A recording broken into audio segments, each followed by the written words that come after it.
Hi అండి, ఎలా ఉన్నారు అందరూ? ఈరోజు మేము విజయవాడ వెళ్తున్నాం. సో ఎర్లీ మార్నింగ్ 4:30కి స్టార్ట్ అయిపోయామన్నమాట. సికింద్రాబాద్ స్టేషన్కి వెళ్ళిపోయాము. ట్రైన్ 5:30కి వచ్చింది. అందుకే మేము ఏం ట్రైన్ ఎక్కుతున్నాం మీకు చెప్పలేదు కదా. ఇంటర్సిటీ 12796. ఇది లింగంపల్లి నుంచి విజయవాడ వెళ్తుందండి. ఎగ్జాక్ట్ టైంకి అయితే వచ్చేసింది ట్రైన్. మేము 2 ఇయర్స్ సీటర్ తీసుకున్నామండి. ట్రైన్ అయితే చాలా నీట్గా ఉంది, చాలా క్లీన్గా, బాత్రూమ్ అన్నీ కూడా చాలా నీట్గా ఉన్నాయి, చూస్తున్నారు కదా. కంఫర్ట్నెస్ అయితే వందే భారత్ కన్నా ఈ ట్రైన్ చాలా కంఫర్ట్గా అనిపించింది కూర్చోవడానికి. ఈ ట్రైన్ స్పెషల్లీ ఎంప్లాయీస్ మంగళగిరి, విజయవాడలో వర్క్ చేసే వాళ్ళ కోసం వేశారంట. సో ఆఫీస్ టైమింగ్స్ మెయింటైన్ చేస్తుంది.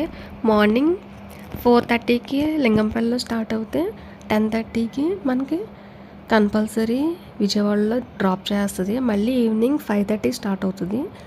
నైట్ 11 కల్లా దింపేస్తుంది. అసలు డిలే అయితే ఉండదు. వందే భారత్ ట్రైన్ తర్వాత ఇదే ఫాస్టెస్ట్ ట్రైన్, ఎక్కడ డిలే ఉండదు. ఓన్లీ 5 స్టాప్స్: సికింద్రాబాద్, నల్గొండ, గుంటూరు, మంగళగిరి, విజయవాడ, అంతే. ప్రైస్ కూడా మిడిల్ క్లాస్ వాళ్ళకి రీజనబుల్గా ఉంటుంది. సో ప్రజెంట్ దసరా టైం కదా, చాలామంది విజయవాడ వెళ్ళాలనుకుంటారు కదండి. అలాంటి వాళ్ళకి కొంచెం ఫ్రీగా కంఫర్టబుల్గా వెళ్ళాలనుకుంటే ఈ ట్రైన్ చాలా పీస్ఫుల్గా ఉంటుంది, క్లీన్గా, నీట్గా కూడా ఉంటుంది.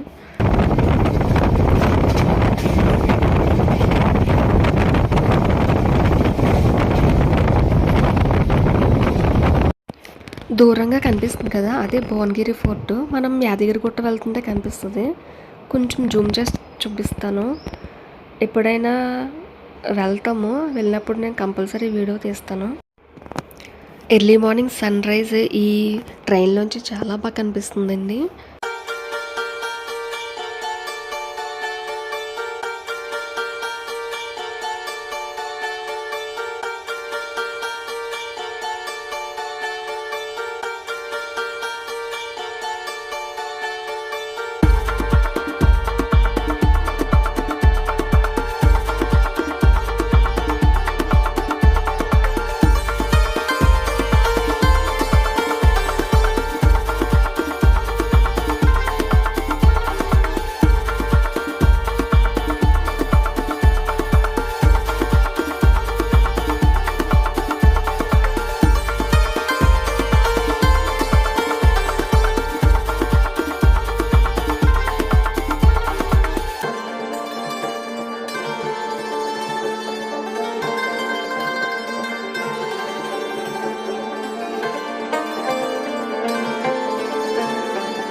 నైన్ దాటేసరికి గుంటూరు జంక్షన్ వస్తుంది.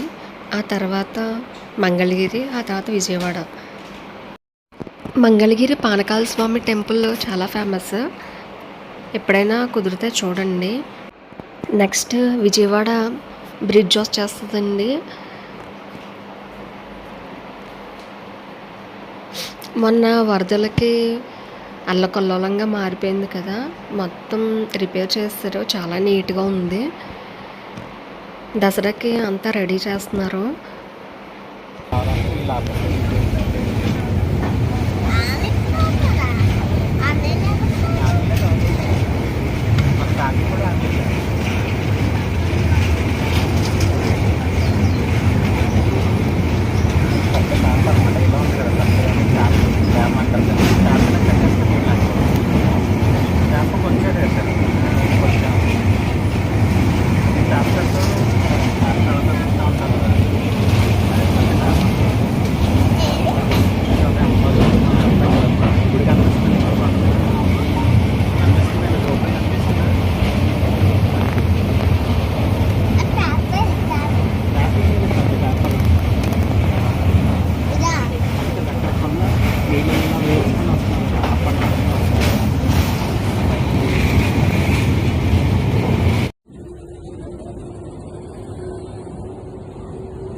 విజయవాడ వచ్చేసరికి టైం 10:23 అయ్యింది. అనుకున్న టైం కన్నా త్వరగానే దింపేశాడు. పక్కనే బస్ స్టాప్ ఉంటుంది. బయటకు వస్తే బస్సెస్ ఎక్కొచ్చు, లేదంటే ఆటోస్ ఉంటాయి. ఏదైనా ఎక్కి మనం మెట్ల మార్గానికి వెళ్ళొచ్చు అన్నమాట. ఇదంతా దసరా స్టార్ట్ అయ్యాక చాలా రష్ అయిపోతుంది. అప్పుడు ఇంకా వేరుగా మారిపోతూ ఉంటాయి అన్నమాట. ఆటో వాళ్ళు అయితే మామూలు దానికన్నా డబుల్ త్రిబుల్ కూడా ఛార్జ్ చేస్తూ ఉంటారు. మెట్ల దగ్గర కాకుండా ఎక్కడెక్కడో ఆపేసి ఇదే మెట్లు అని చెప్తూ ఉంటారు అన్నమాట. జాగ్రత్తగా చూసుకోవాలి. ఈ వీడియో మీకు నచ్చింది అనుకుంటున్నాను. నచ్చితే లైక్, షేర్, సబ్స్క్రైబ్ చేయండి. చివరి వరకు నా వీడియో చూసినందుకు థ్యాంక్ యూ.